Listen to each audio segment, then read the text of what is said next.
Olá, irmãos e irmãs, louvado seja o nosso Senhor Jesus Cristo, para sempre seja louvado, paz e bem. Eu vim aqui explicar agora para vocês o que há de sobrenatural depois da morte. Bem, nós, em constituição humana, nós temos a parte biológica, mas também somos constituídos em alma, espírito. Então, enquanto católicos, nós cremos que a vida não termina com a morte. E temos testemunhos e relatos dos santos na Igreja Católica, em que há aparições de almas vindas de diversos estados de espírito darem testemunhos aos santos para testemunharem que realmente há um estado de alma a ser conquistado após a morte. Como assim? O processo de...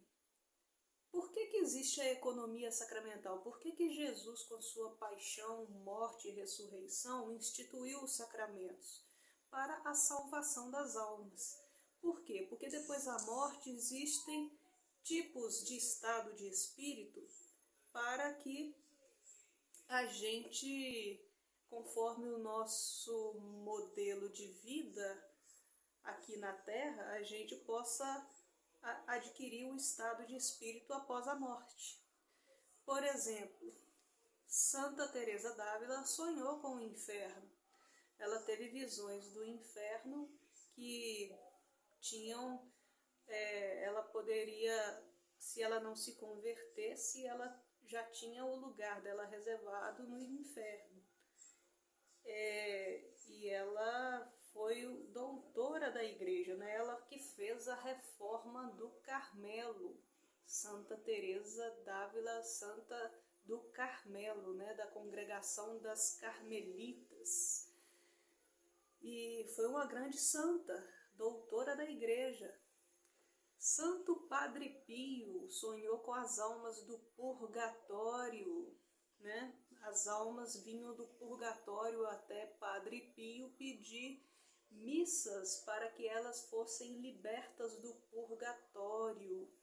O purgatório é um estado de alma em que as almas já estão salvas, mas que ainda têm que pagar por alguns pecados porque ainda estão impuras para se chegar ao céu, entendeu? E precisam de algumas missas, algumas orações, de nossas orações e nossas intercessões aqui na Terra para serem libertas do purgatório. E as almas que já estão no céu. Carlos Acutis, né, agora declarado santo, São Carlos Acutis foi um jovem influenciador digital da época dele, que usou a internet para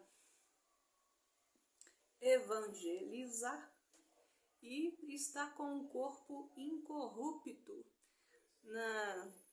lá na Itália.